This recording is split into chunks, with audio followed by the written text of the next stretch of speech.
spring. Oh, We're going to give you all that. Remember what popcorn in a cast iron skillet before those days of microwave bags.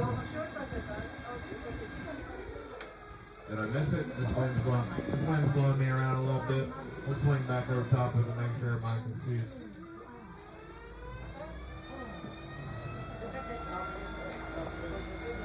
There we go. Popcorn spring. Yeah. Wow, it is a popcorn spring. Popcorn springs to. Kita kasi tubig, bulo-bulo. Meron po na styrofoam. Oh.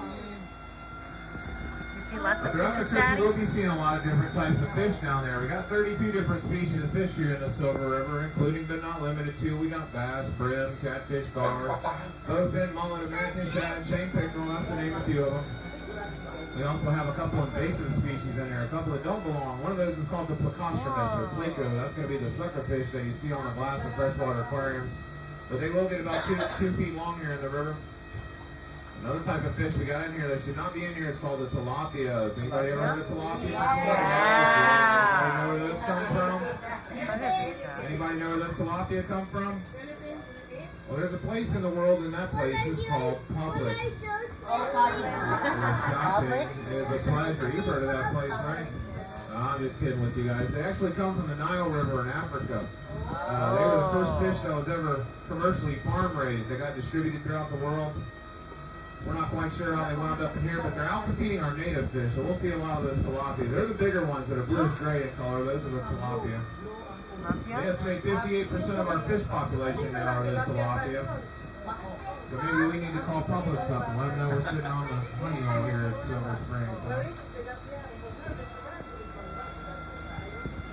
Now this next little area that we're going to pass through, it's called the Spring of Life, and it's a series of springs through here, smaller springs. Anywhere you let us see a little shell, sand, or limestone that's boiling around down there, that'll be one of those smaller springs.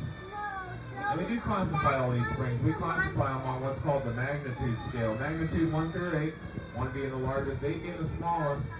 And we classify them not for their size, but for the volume of water they produce every day. To be classified as a magnitude 1 spring, the biggest of them all, that spring is going to need to produce in excess of 65 million gallons of water every 24 hours. Now this next spring I'm bringing you into is a magnitude 1 spring. It's one of 4 along the length of the Silver River. The name of this spring is the Blue Grotto, and it's going to be 38 feet to the bottom of this one.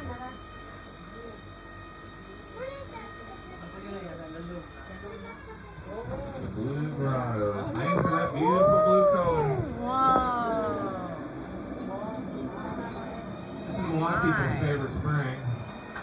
It's another one. Thomas Edison actually named this spring. Back in 1917, he was here along the Silver River messing around with underwater filming equipment. He filmed the first thing that was ever filmed here was a silent film that was black and white. It was called Seven Swans. He filmed that here, named it Blue Grotto for that pretty blue color. You might be wondering, how's it get that blue coloration? Well, as I said at the beginning of the tour, there's no special lighting or special effects. What's happening here is the sunlight comes down through the water column. It reflects off the bottom, off the shell and the limestone. And then refracts back to us as a prism, and we see it as the color turquoise, similar to how a rainbow is formed. This was the Blue Grotto. It's 38 feet into this spring. At maximum flow, this spring will produce 160 million gallons every 24 hours. And I don't know if you guys had a chance to make your way into our ice cream shop yet, but there is a flavor of ice cream in there called Blue Grotto. And I had a little girl on my boat a couple weeks ago. She politely informed me that this spring it's actually named after the ice cream. So I can tell you all the facts I know. She seemed very confident about that. So maybe one day, whenever she's driving glass bottom boats, you're going to get a little different tour from her. All this grass you see beneath us, that's called eelgrass. That eelgrass grows about 4 to 6 feet in length, and that grass is the favorite diet of the manatees. They can eat about 200 pounds of that every day. That earns them the nickname the sea cow, even though they don't have any relationship to the cow. Does anybody know what the manatee's closest animal relative is going to be? I'll give you a clue. It's a land-based mammal, and it's a real big one. Elephant, yes ma'am, that's the right answer.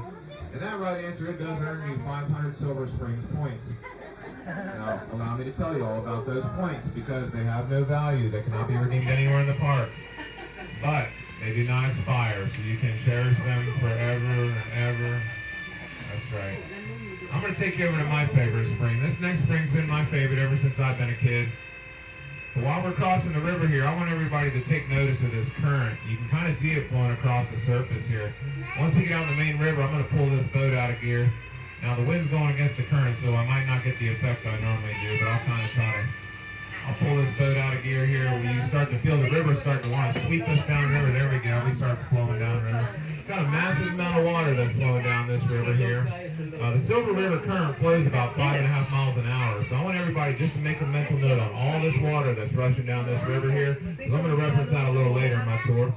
Right now, I'd like to bring you into my favorite spring. This spring is called Spanish Spring or Cypress Spring, and this is a bonus spring for you guys. Not all the boat captains come into this one anymore these days, but it's my favorite. So as we come into this spring, you'll see this huge cypress tree that's laying in here. It's hundreds of years old. It's perfectly preserved because cypress doesn't rot underwater. It's got a chemical in it called cypressine, prevents it from rotting. Native Americans called that eternal wood, and they built many things out of it. Cypress na And once we get in here, look real carefully underneath of that cypress tree because there's going to be a boat laying down there at the bottom.